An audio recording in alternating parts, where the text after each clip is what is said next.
Most people today, they think they know hardship, but they have never stared down a pot of boiling leather and called it dinner. Civil War soldiers did, and that's not a joke. It was survival. Union soldier in Vicksburg, 1863.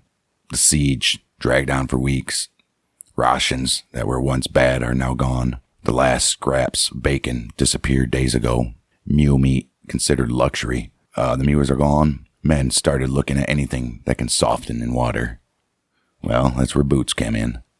Leather in the 1860s was made from animal hide soaked in tannins. Tough, thick, barely chewable, even when new.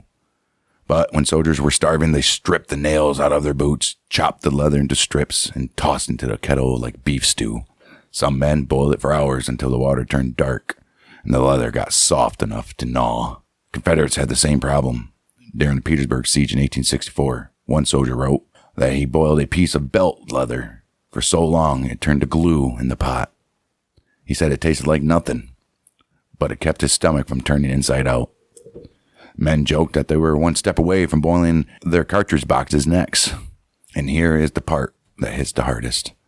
The broth that came off those boots is considered valuable. Soldiers drank it like soup.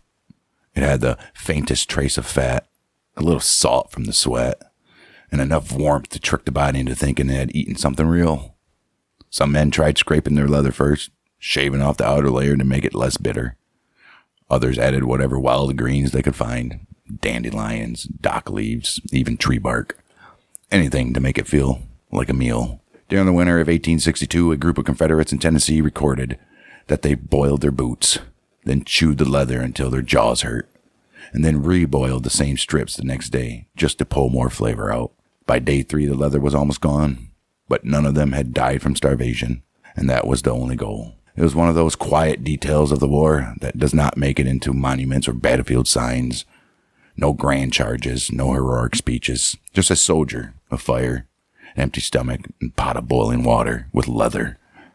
When people say the soldiers in the war suffered, well, this is the part that they meant. Men so hungry they ate their own boots. And in the middle of all the chaos, the noise, fighting, that small desperate act probably saved more lives than anyone will ever know.